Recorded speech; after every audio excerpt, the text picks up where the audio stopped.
Parents never change. वो कभी try भी नहीं करते खुद को बदलने का।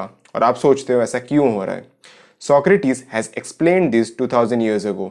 इमेजिन करो, एक गुफा में कुछ लोगों को बांध के रखा गया है और सोर्स ऑफ लाइट बस एक है। जब भी कोई बाहर से आदमी जाता है, अंदर के लोगों को बस उस बाहर के आदमी की परछाई दिखती है।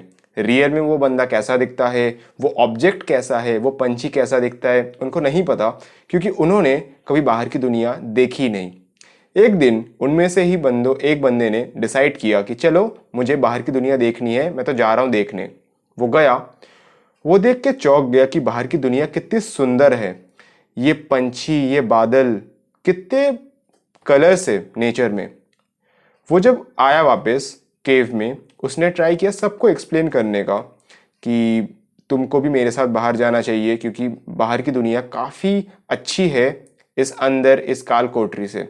बट किसी ने उसकी बात नहीं मानी, क्योंकि उनके लिए ये गुफा ही एक सेफ स्पेस था, क्योंकि वो इस गुफा से बाहर निकलना ही नहीं चाहते। और क्योंकि उन्होंने ये सच कभी देखा नहीं, तो वो सच मानना नहीं चाहते इस चीज़ को। ऐसा ही होता है हमारे पेरेंट्स के साथ। जब हम उनको कन्विंस करने का ट्राई करते हैं कि पेरेंटिंग बेटर तरीके से की जा सकती है, मेंटल हेल्थ भी एक इम्पॉर्टेंट एस्पेक्ट है एक बच्चे के लाइफ में, एनजाइटी एक रियल प्रॉब्लम है, वो इग्नोर कर देते हैं। वो कभी मानते नहीं है कि ये चीज़ पे भी ध्यान देना चाहिए। क्यों? क्योंकि किसी ने कभी उनको बताया ही नहीं इन चीज़ों के बारे में। वो भी उन लोगों के जैसे ही है जो केव से बाहर आना ही नहीं चाहते। इमेजिन करो, आपने एक पैरेट लिया है।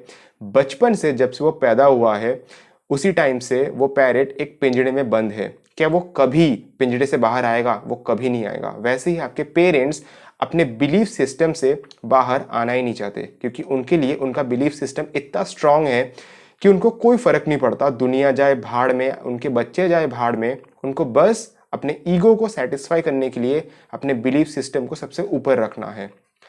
अगर आप भी यही चीज़ें फेस कर रहे हैं, तो this video is for you. Hi, my name is Snehanshu and you are watching Snehan again. आप अपने पेरेंट्स को चेंज नहीं कर सकते, बट आप कुछ चीज़ें कर सकते हैं जिससे आपकी लाइफ थोड़ी सी आसान हो जाए। आप अपना घर छोड़ दें। मैं ये नहीं कह रहा अपने पेरेंट्स को भूल जाओ, इग्नोर करो, घोस्ट कर दो, ऐसा नहीं कह रहा मैं। But stay away from your parent. एक पार्ट टाइम जॉब कर लो अभी के लिए और एक अपार्टमेंट रेंट पे चले जाओ। पास में ही जाओ, but at least try to avoid conversations with them on day to day basis. उससे क्या होगा? उससे आप उनसे अलग होने लगोगे और आप एक अलग ह्यूमन बीइंग बन जाओगे। क्योंकि हम अगर एक गलत जगह पे रहेंगे तो हम भी उन्हीं जैसे बनते रह जाएंगे। You suffer as long as you decide to. ये आपको सोचना है कि आपको कितने देर तक सफ़र करना है। अगर आपको जल्दी से जल्दी इस प्रॉब्लम का सल्यूशन चाहिए, you have to accept this thing that you have to leave your home. There is nothing wrong. Foreign countries में ये काफ़ी नॉर्मल चीज़ है। इंडिया में ये चीज़ नॉर्मल नहीं है, क्योंकि पेरेंट्स ने कभी इस चीज़ के बारे में सोचा ही नहीं कि बच्चों को भी खुद का डिसीजन खुद लेना आना चाहिए। उन्होंने कभी इस चीज़ पे उतना अपना दिमाग लगाया ही नहीं। उन्होंने बस हमेशा ट्राई किया अपने बच्चे को अपनी मुट्ठी में बंद करके रखना। क्यों? क्योंकि ये उनके लिए काफ़ी ईजी चीज़ है कि उनका बच्चा उनकी हर एक बात मानेगा और उनकी आंखों के सामने रहेगा। चार लोग क्या कह रहे हैं इस बारे में ज़्यादा मत सोचो, क्योंकि उनको कोई फ़र्क नहीं पड़ता। आप कुछ भी करो, वो बस एक दिन बोलेंगे, 2 दिन बोलेंगे और तीसरे दिन वो भूल जाएंगे, क्योंकि उनके लाइफ में आप मैटर ही नहीं करते।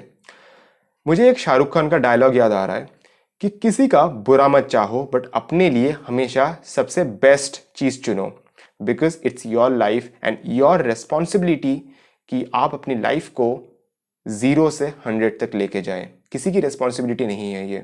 Take your unfair advantage. हो सकता है आप सिंगल चाइल्ड हो सकता है आप सिबलिंग्स में सबसे बड़े या सबसे छोटे हो सकता है आप सुंदर हो सकता है आपके कम्युनिकेशन स्किल्स काफ़ी अच्छे हों। तो अपने उस एडवांटेज को यूज़ करो अपनी लाइफ में सक्सेसफुल होने के लिए। There is no shame in using that advantage. लोग आपको कहेंगे कि तुम तो कितने सेल्फिश हो, तुम अपना एडवांटेज यूज़ कर रहे हो, but there is no shame. क्योंकि अगर आपको अपने लिए बेस्ट चीज़ चाहिए इस दुनिया में, आपको अपना अनफेयर एडवांटेज यूज़ करना पड़ेगा। Start something beside your studies. पढ़ाई के साथ साथ कुछ तो करते रहो, क्योंकि आप अगर बस अपनी पढ़ाई पे फोकस करोगे और मान के चलो कि आपकी किस्मत इतनी अच्छी नहीं रही और आपको जॉब नहीं मिली, फिर क्या? फिर तो आपको बस अपने घर वालों से ताना ही सुनने को मिलेगा कि भाई तुमने तो कोई पढ़ाई की ही नहीं।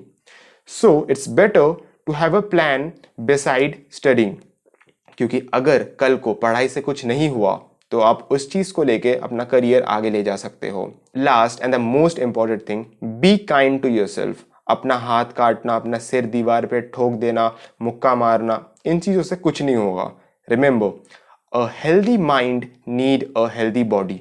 आप अगर खुद को हर्ट करोगे तो इसमें नुकसान बस आपका है, क्योंकि आपके हर्ट होने से कोई कन्विंस नहीं हो रहा। आपके पेरेंट्स बोलेंगे अच्छा हुआ, तुम तो नालायक हो, तुम तो यही करो, तुम नौटंकी करो। So please be kind to yourself. Hope you find this video helpful.